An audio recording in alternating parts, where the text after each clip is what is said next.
The Capuchin Toucarie Road is 90% complete. Prime Minister Skerrit partners with Second Chances to make life better for June Richard, and the Ross University School of Medicine says thank you to the Dominica Infirmary. Welcome to this edition of National Focus. I'm Jarna Hector. And I'm Tasia Floissac. Stay with us for details of the headline stories and others after this. There is a silent, invisible killer in our midst. A killer which largely goes unnoticed as it plies its deadly trade. Its name is secondhand tobacco smoke, which has a far greater impact on persons inhaling this poison than on smokers themselves. Secondhand tobacco smoke is especially detrimental in public places and negatively impacts our national health as well as public health expenditure. Stop this invisible killer now. Say no to secondhand tobacco smoke in public places. A public health message brought to you by the Ministry of Health and the Pan American Health Organization.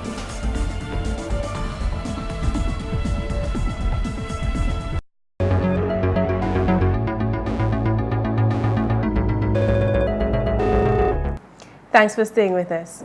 The vision of comfortable roads in that community is closer to becoming a reality for the commuters of Toucarie and Cottage. In June 2014, the nation's finance minister, Honorable Roosevelt Skerrit, gave a commitment of over $2 million for the rehabilitation of roads in Cottage and Toucarie.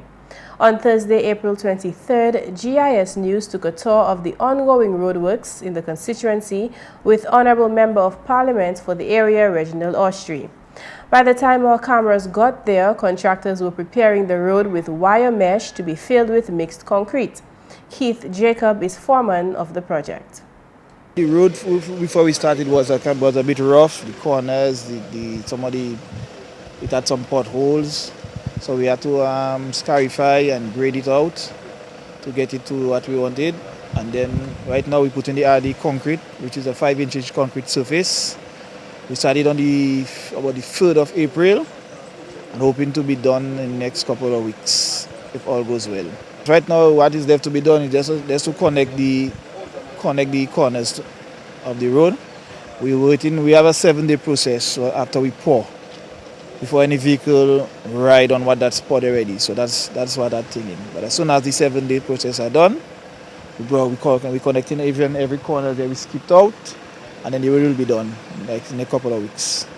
Honorable Austrie gave GIS News further insight into the rehabilitation of the 400-foot road. Sometime last year, the Ministry of Finance and the Prime Minister made some $2.5 million available for the rehabilitation of that road, following the laying of the pipes for the West Coast water supply. We began that work, and we did quite a bit of work in the Savanpa area, in the Clifton area, in the Capuchin area.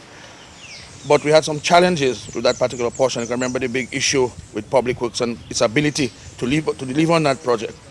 Since then, we have removed the project from the hands of the Public Works garage, and we have given it to a private company, Dipcon. So we took a decision to move to rigid pavement concrete rather than to the asphalt. That's why you see that portion of the road is being done in concrete rather than asphalt.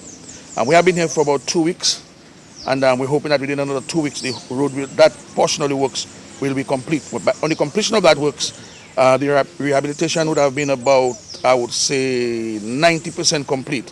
We have another small section just after Cottage to do, another small section in Capuchin. But once those 2 sections are addressed, we would have a complete rehabilitation of that road from Tantan way back to Capuchin. We're also hoping to go back towards the Savanpa area using the same concrete, and we have a culvert at one of the corners there to extend. About 10 young men are employed on the project, including subcontractor Marshall Andre. Honorable Austrie says, as parliamentary representative, he is quite impressed with the progress made so far. I'm very, very happy and satisfied with the quality of work being produced. As you can see, the quality of work is 6 inches thick concrete with BRC and all the work. So we're hoping that we can get at least 30 to 40 years of that road without having to repair it again. So I'm very satisfied. This section of the road is costing us some $600,000, and that again was made available. That was on top of the 2.5 that was originally budgeted for that works. So I really, my heart really goes out to the Prime Minister and Minister of Finance, who is very familiar with the area, and he made that money available. The staff of the Public Works Ministry of Public Works have been very cooperative and supportive, the contractors and everybody involved in that project. I believe that because the quality and the aesthetics of the project, I think it's loved by everybody who has anything to do with it. The Member of Parliament added that despite challenges, much has been achieved.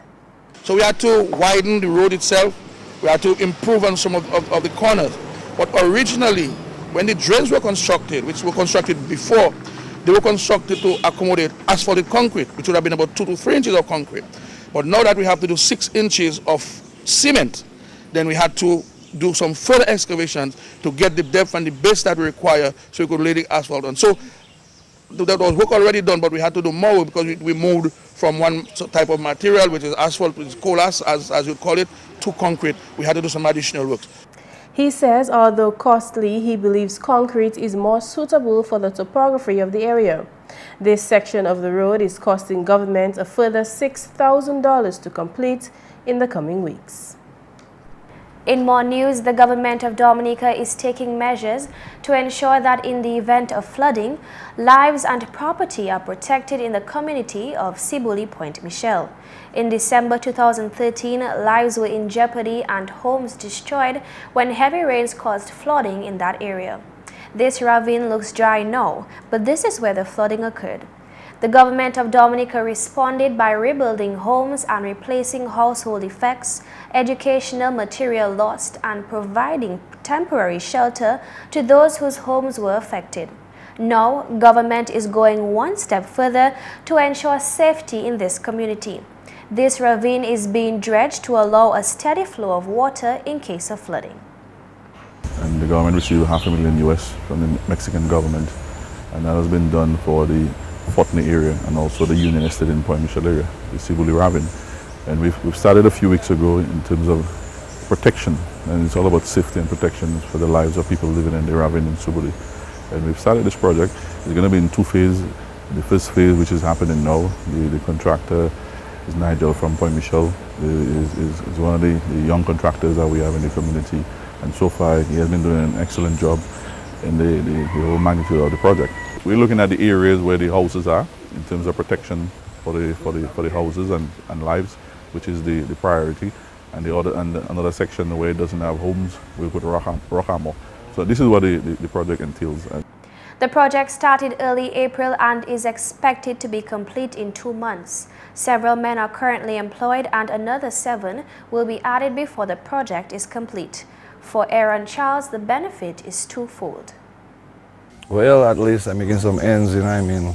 And it's still a beneficial thing for the area. How long we need the wall to continue there. See my friend house herself.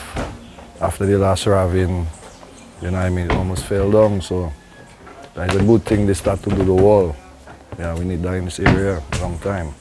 I live not too far away from there, just along the other wall that was done like since 1980. See, the ravine didn't do anything lower down because we had the wall. If we had one there already, yeah, it would be proper still. But as you can see, it dug about like more than 8 feet of soil away. The ravine used to be like high as this there, and now see where it is. This project is costing government in the region of $600,000. The parliamentary representative is pleased that the task is undertaken by men in the community. When you have persons from the community involved in a project, they will take their time to make sure it's done properly. They get to live right there in the community. And that's what the government continues to do in terms of projects such as this. He adds that this project will not only enhance safety in the area, but it will also beautify Sibuli. And of course, residents are grateful. I want to say thanks to Mr. Pinard, first of all. You know what I mean? It hasn't been 6 months in office and he already started his first project, keeping his promises. We know Mr. Pinard will do that first, and the Labour Party, Labour Party, man. In other news, the Dominica Association of Local Authorities, DALCA, continues to assist communities to build resilience to the effects of climate change. Just Tuesday, April 22nd, the association handed over tools and equipment worth over US $21,000 to 7 village councils and the fire and ambulance department. Chairman of the association, Yolande John Jules, told GIS News of other ongoing initiatives under the association's Enhanced Community Capacity and Preparedness project. We are doing the Bacatel storm drain. We received that funding from the Japanese embassy in Trinidad and Tobago. And also the Fonkole Resource Center, a storm drain in Fonkole. We had a meeting with the Fonkole Improvement Committee on Monday night, and we have the funding available, and the work will begin on the first week of May on the Fonkole Resource Center, the continuation of the storm drain, Fonkole storm drain, fire hydrants for Fonkole, and the continuation of the storm drain in Bacatel. We also have another project coming up that have to do with disaster again, along with the ODM, that is to supply more equipment to the southeast and to do some training, disaster training, to have some consultations with the communities in the area from Grand Fond to Delices. That fund is approved and it is in our account already. We just have to implement the program. The government of Japan has funded these initiatives, which total US $84,000. Meantime, DALCA has also introduced another initiative, which is a first for Dominica and the region. At the handing over ceremony of tools and equipment on April 22nd, Z-cards were presented to the Office of Disaster Management, the Mayor of the City of Roseau, Her Worship Irene John, and the Permanent Secretary in the Ministry of Social Services, Sylvani Burton. The Z-cards are, of course, for instance, what you should do in the event of a disaster. Okay? You should have somebody to manage the home, like you have the father who is the head of the home, and what everybody in the home should do is on the Z-cards. The first aid kit, wherever it is located, it's on the Z-card. And whatever other thing that would have to be used in the event of an emergency, that is included in the Z-card. If you have to run to a hurricane shelter, it's included in that is included in the Z-card. So it covers from A to Z of a disaster. You're watching National Focus. Still to come, OECS countries are working together for a productive agriculture sector, and get ready for Africa Day next month. Did you know the Caribbean Court of Justice is two courts in one? The CCJ has two functions: an original jurisdiction, which deals with your right to move between CARICOM countries freely, and your right to move your money and your business. This is the basis of the CARICOM Single Market and Economy, CSME, and the revised Treaty of Chaguaramas, and an appellate jurisdiction to hear appeals from courts of those countries which decide to use it as their final court of appeal and no longer go to the Privy Council. All CARICOM member states who have signed the agreement establishing the CCJ are members of the CCJ.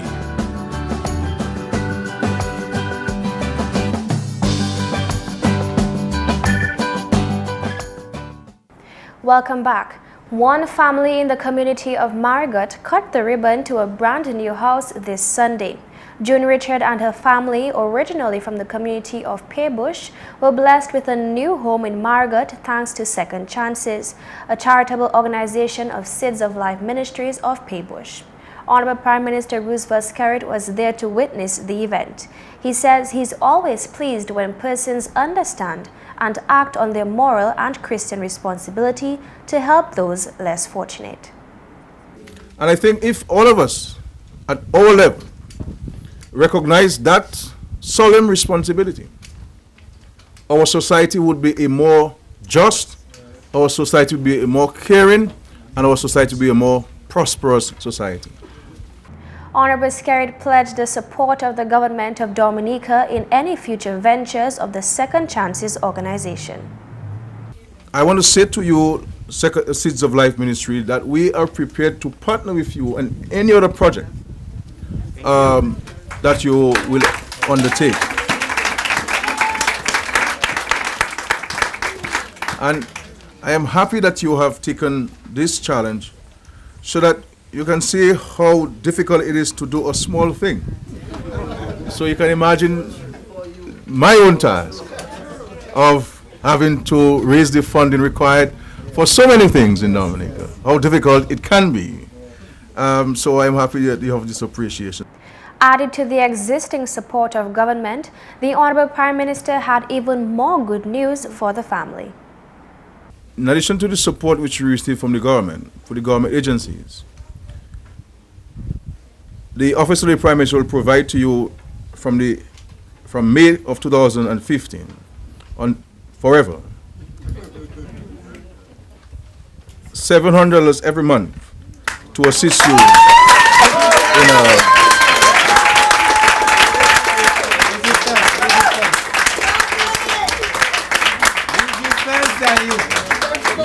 you with your daily upkeep. GIS will bring you a full report on this event in Tuesday's newscast. The Organization of Eastern Caribbean States is intensifying its efforts to revive the region's agriculture sector. One of the aims of this revival is to reduce the food import bills of member states. In the last 10 years, the OECS food import bill has doubled to $480 million. The OECS Council of Ministers of Agriculture has developed an agriculture plan with a pillar aimed at food import bill reduction. Now that is going to require very concerted effort and strong political will by all the member states in order to accomplish. But think of the impact of us accomplishing that. If you reduce your food import bill by $200 million, in these debt-ridden times, this is $200 million that you are actually saving, that you don't have to spend on bringing food in from outside. You also have greater national security because you're more self-reliant on your own food.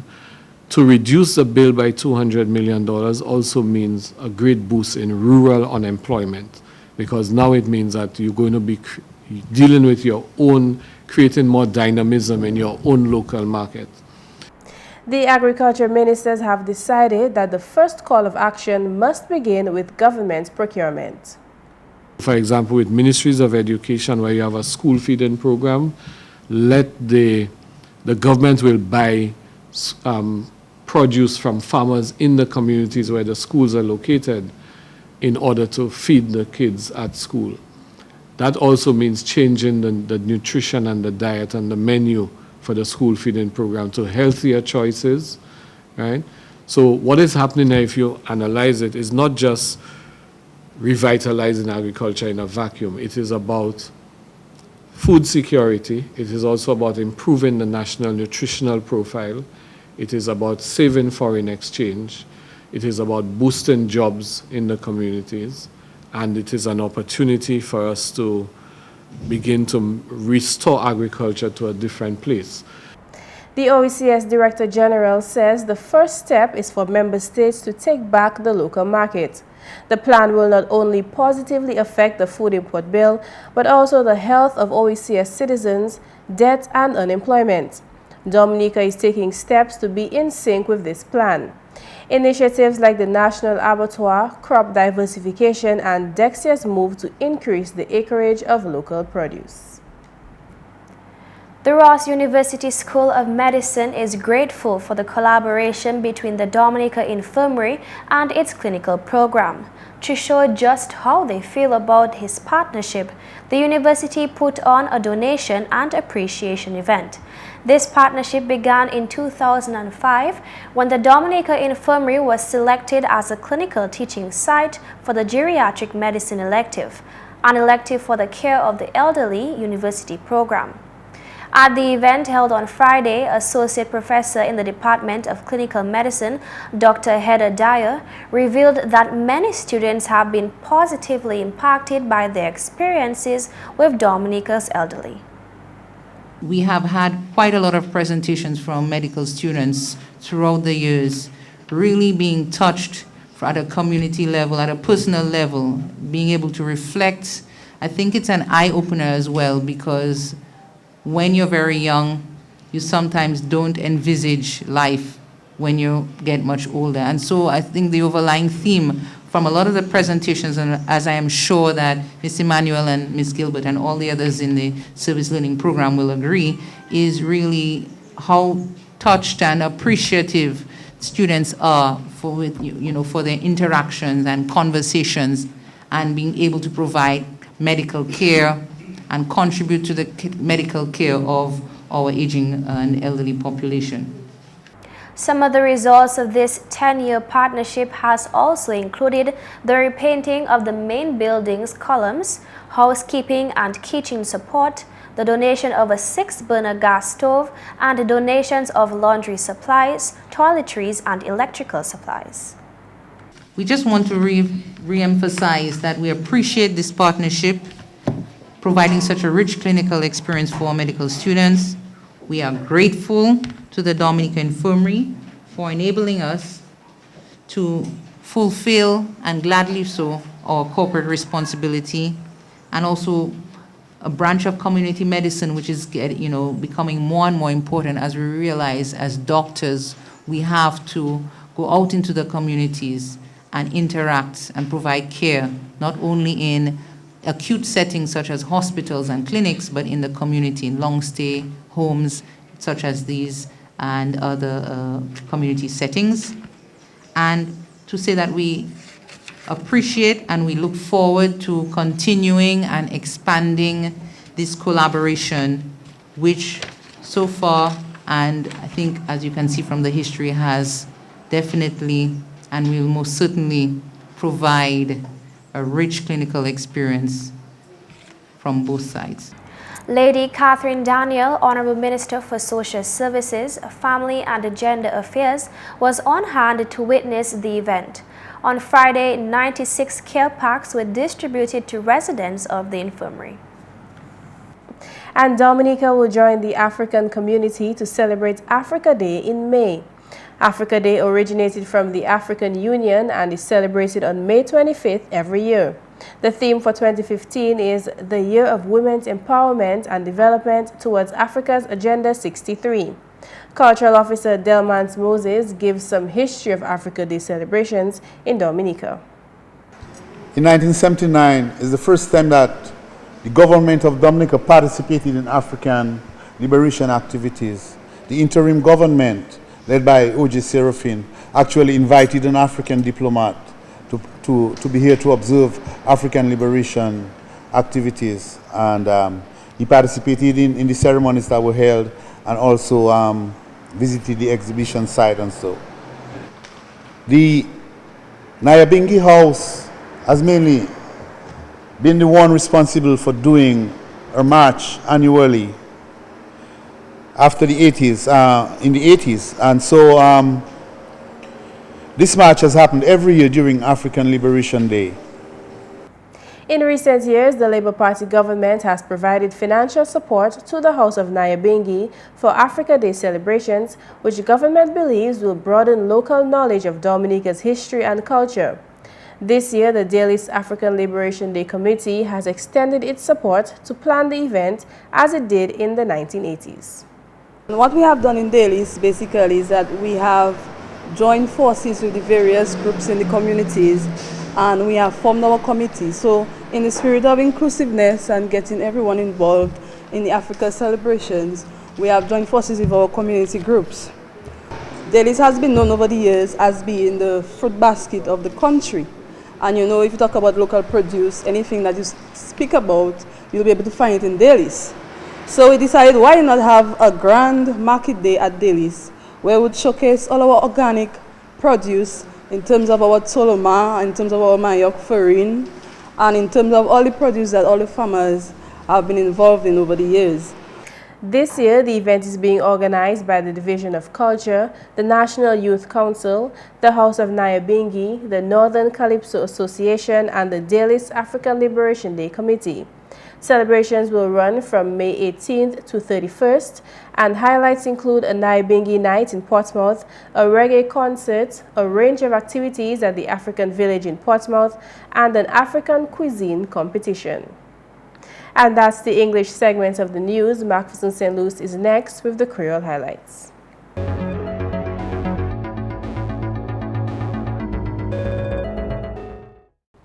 Alors tout le monde, bienvenue à cette nouvelle en créole. Non moins, c'est McPherson St. Luce. Premièrement, travail formidable pour place à Sichimé à Clifton. C'est l'homme parlement, Honorable Reginald Austrie, gouvernement dépensé un lot d'argent à ce projet-là. En septembre, le Village Council Clifton a inauguré. Le Premier ministre Roosevelt Skerrit fait 150,000 available to the village council pour construire et pour réhabiliter chemin ça était en mauvais manière. Et nous faire l'argent ça là possible pour nous manger 700 feet long and 14 feet wide with every dal à ces deux côtés là. Un projet là fait par mon local, mon village là même qui fait projet là, et puis c'est un projet qui est bien belle, qui est bien bâti. Mais quand nous avons fait ça, nous avons une opportunité là pour nous faire un petit bail pour l'école là, parce que quand on voit là, il y a un job là, il est tellement dangereux pour ces nègres là qui jouent, ces chimères là qui jouent dans l'école là, comme ça nous mettons un petit bail là-bas pour protéger eux et pour faire la vie plus douce. Honorable Osri parler contre d'autres travail qui pour faire. Nous avons d'autres travail pour faire, c'est ça. Et bien, je dis, yon séjour la gouvernement qui fait d'autres l'argent available, mais qu'on savent, nous avons l'autre travail pour faire tout mon constituency, la Capuchin, Cortège, Clifton, Savane, Paille, Lagon. Et nous avons un 10 mètres à 10 mètres. Et ça m'a dit, pour les gens qui ne pas connaître, et pas connaître ça, gouvernement a fait. Il n'est pas aisé, ce n'est pas un job qui est aisé, vous savez, l'argent pas tellement. Combien ces jours là ça? Mais Roosevelt Skerrit, quand le Premier ministre a sorti, quand il a dehors, a tapé l'argent comme loan, mall, 1%, 2%, et bien le grant money qui a tapé camarades, friendly. C'est ça qui fait nous cherish friends nous prendre bien sérieux parce que nous really aider nous pour nous développer pays nous et puis pour développer monde nous-mêmes. C'est pas ni quand chimé tout seul, mais en cas, ça fait sport, ça fait l'école, ça fait santé. Tout qu'on regarde, le gouvernement a fait un effort pour nous faire certain que pays nous pas rester derrière et bien toutes les autres monde quitter nous ne voulons pas assis pas et bien pas même mon Caribbean là mais mon c'est la terre nous voulons injouir même standard santé là même standard la vie là yo ka taper nous voulons ça aussi à Dominique pour moun nous. Gouvernement Dominique a mis attention à ce chemin tout un pays là. En d'autres nouvelles, gouvernement Dominique ni plan pour secteur ICT en pays là. Parole ça la sortie hors ministre Telecoms, honorable Kelvin Darrow. Eh bien, nous n'avons plus plan. Nous avons travaillé hors ICT Center of Excellence. Le projet ça a commencé. Et bien, nous avons aussi commencé plan pour telecenters en community. Là, il n'y a pas de pièce telecenter pour nous taper Internet. Et bien, ça là.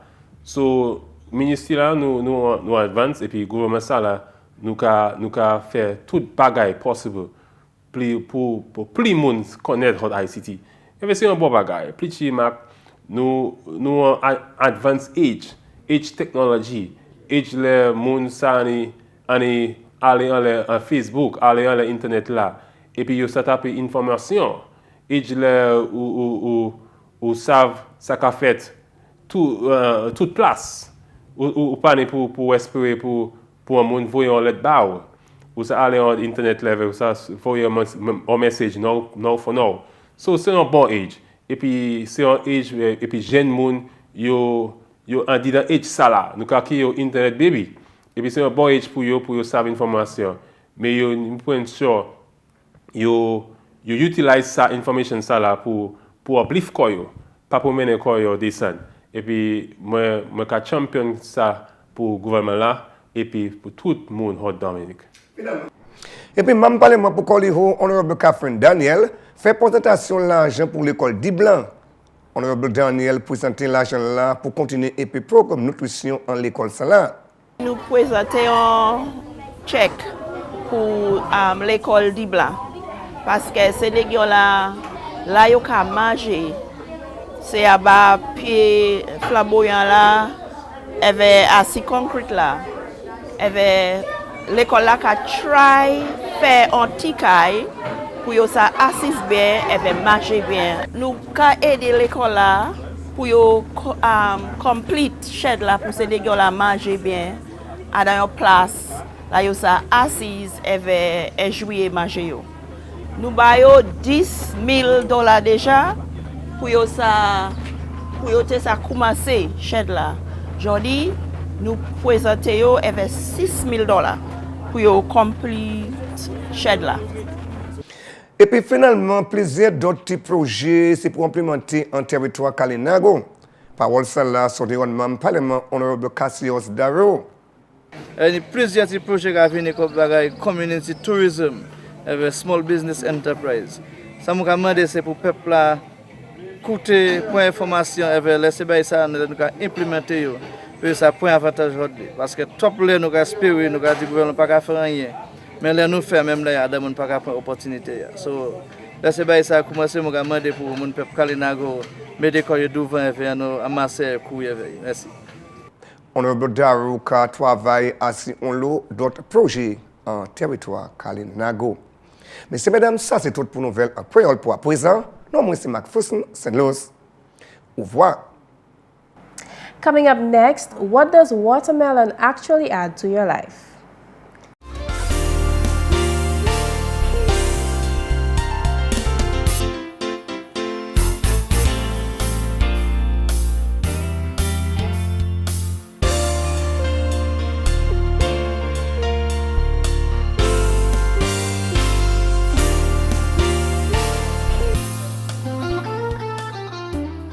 Wash your hands.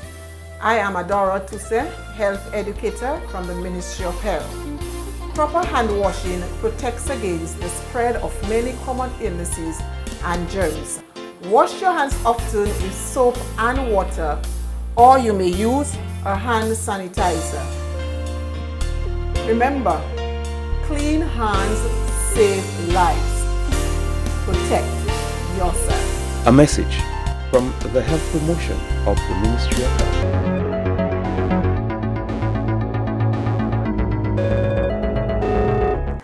Despite popular belief that watermelon is made up of only water and sugar, watermelon is actually considered a nutrient-dense food, a food that provides a high amount of vitamins, minerals, and antioxidants for a low amount of calories. It also contains lycopene, which scientists believe is important for heart and bone health. It's true you can have watermelon by slices, but for variety you can also blend it into drinks, pickle it, freeze it into fruit pops, add it to salads, gelato, salsas, soups, and so much more. For your health, add a little bit more watermelon to your diet. And that's all for this edition of National Focus. We always welcome your suggestions and comments. Drop us an email at gis@dominica.gov.dm or visit our website news.gov.dm. Like our Facebook page, facebook.com/GIS News Dominica, and follow our Twitter at GIS Dominica. You can also catch up on past National Focus newscasts on our GIS Dominica YouTube channel.